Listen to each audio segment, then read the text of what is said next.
What's up, guys? It's finally Friday, and decided this weekend I'm gonna go ahead and install the LED lights in the back of the camper shell. I've had it, now 2 weeks, and man, at night, every time I go fishing at night, it's dark as hell back there. I can't see anything. So, first things first, we gotta put some lights in this bad boy. So let's go over to Home Depot. Let's get our boxes. Let's get our wires, our switches. Let's get everything we need to get, and let's go install these things. First pile of goodies we got is our Home Depot one. We got some black flexible tubing to run all our wires in. We got we got our positive, negative wires to run for our power. We got our tap connector or splicers to tap into our 12-volt system. We got our rubber. What is this? This is a watertight connector. This goes in the end of our box. This box is where we're going to mount all of our switches. And we're doing all the holes in here for switches, for all of our lights, our water pump, and all the other accessories we're adding to the camper shell. We have twist tails, my favorite. Very awesome. They don't need anything to cut them. You just pull them. They're basically zip ties. You just pull them through and twist them, and the tails break right off. Alright, moving over, we have Pep Boys. Okay, I'll stop by Pep Boys since we're right next door to Home Depot. And so, let me stop in there. I haven't gotten really any LED lights. Usually Auto Parts store is the best place to go for all that kind of good stuff. So they didn't have any lights that I liked, but they did have the fuses, the 1, 2, 3 illuminated switches, and the fuse holder. Alright, moving up top. This is an older Seamaster light that I had floating around. I never did anything with it. Bought it from my old boats and never put it in. So we're going to put it in the back of the truck, along with my trip to AutoZone, which I got these 24-inch super bright LEDs strips that we're going to mount to the top of the camper top. Alright guys, first thing I'm going to do is lay out our switches and see which way we want them. Okay, you can see on the back of the cover we have insulation, and on inside the box we have a couple posts, so we're not going to be able to, of course, put a switch here unless we want to do a lot of cutting and modifying. But these boxes, single gang boxes from Home Depot, typically will hold 3 toggle switches as I have in my hand. Okay, so I went with blue, red, and blue. I just wanted to mix it up a little. I could have went with all blue, all red, or just black. But I want illuminated switches. That way, I can tell if I leave something on, it doesn't sit there and drain my battery. So what I did is flip the cover upside down, and you can pretty much, you can just lay the cover here, and you can, as a reference, you can see that this square right here inside is the area you want to work in.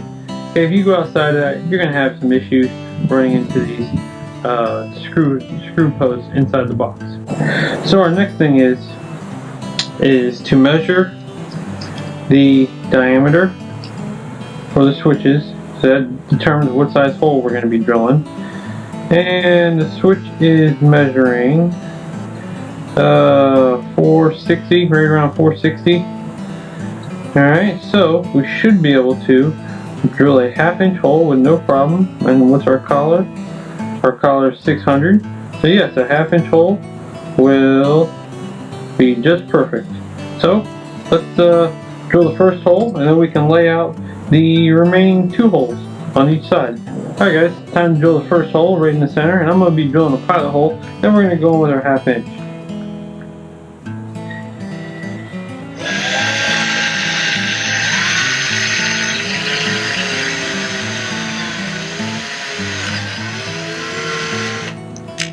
Okay guys, I got the first hole drilled. I got the first switch in there, which is my middle switch, which is, I'm going to start with the red one.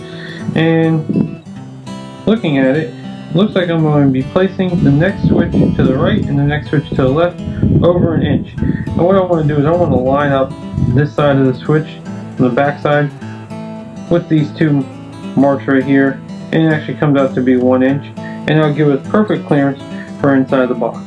Okay guys, so I got all the switches mounted, and I ended up going to my step bit, which I should have done from the first place. Okay guys, what I've gone and done, I've gone and hooked up the ground. Okay, this is all low amperage stuff.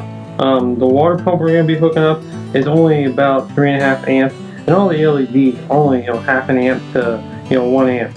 So you can use this 16 gauge wire will be fine, along with a daisy chain.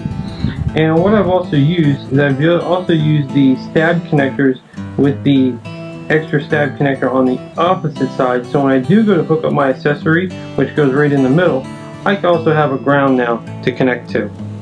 So let's go ahead and hook up all the positives, and I'll show you what I've done. I've pre-cut all my little linking pieces of wire. So let's go ahead and strip those and get those installed.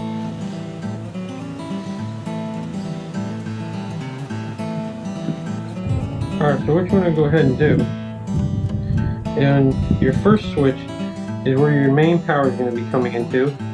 You want to twist tie these two together, slide on your stab connector, and crimp it down.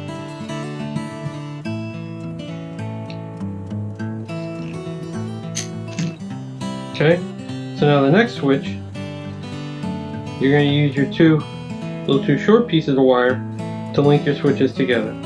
You want to make sure you have enough, you trimmed off enough insulation to get enough wire down inside that stab connector.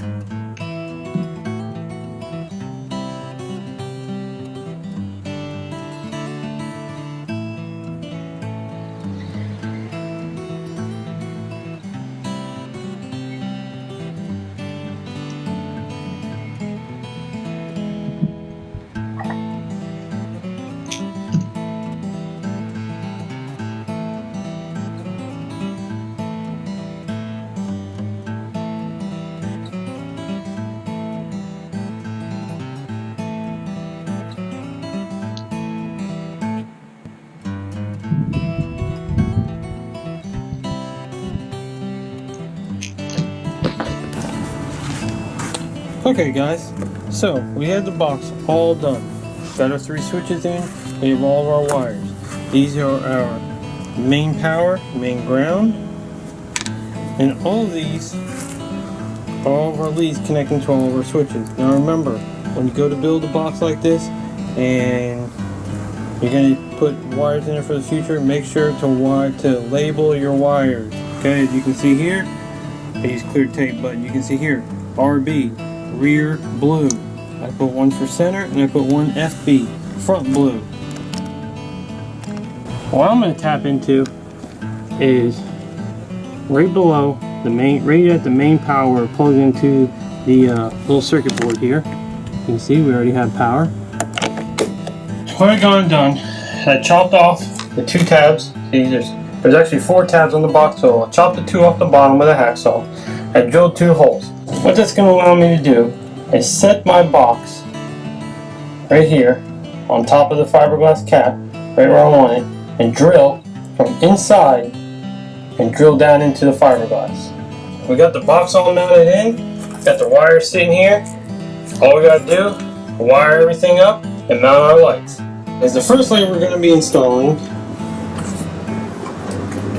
is the Seamaster lights that I found amongst all my crap in my marine box, which is cool because my local marine place no longer sells these, so I guess I kind of lucked out by finding it. Anyways, what I've gone and done, I attached some 3M VHB double stick tape, and we're going to mount it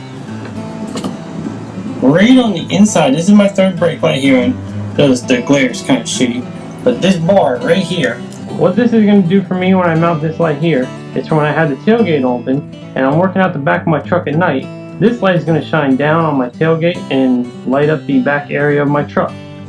Alright, I'm going to use some activator, which all it is alcohol. Wipe the surface down. Okay.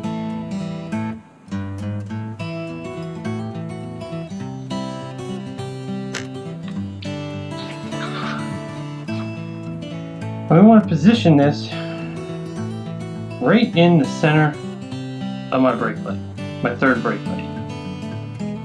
Come on. I don't have any nails. I have a bad habit of cutting my nails short. Okay.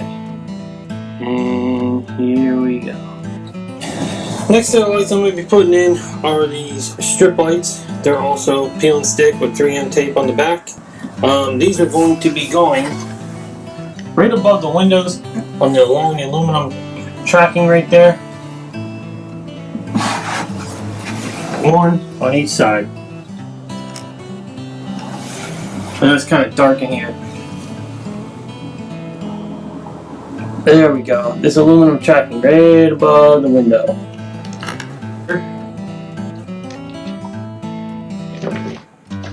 Move the cast head out of the way. Wipe the aluminum area down.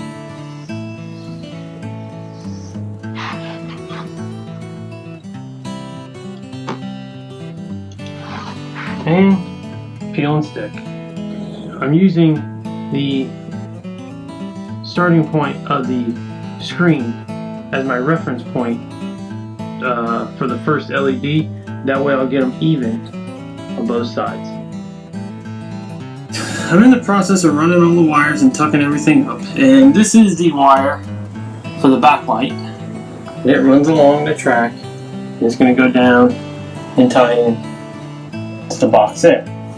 Okay, what else I've done is back behind the carpet I ran the wire for the side LEDs, and how I did that is I took a piece of my welding wire, which is 16th in diameter, stainless steel, shoved it back behind the carpet. I noticed there was a gap and popped it out right there in the corner. Well, it's about damn time.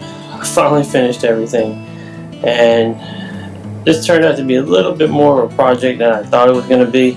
I've done it in the past on my other two trucks, and they were a lot easier. For some reason, I don't know if it was the heat or what, but man, this thing kicked my butt. Alright, here we have our switch box with all of our switches we installed, and they are lit, so you do know when they're on. Next, we have all of our lighting that we installed. Nice clean install, no wires. So, let's see. Not bad at all. There is the whole truck there, so it is pretty well lit even during the daytime. Alright guys, thanks for watching. Don't forget to hit that subscribe button right at the bottom.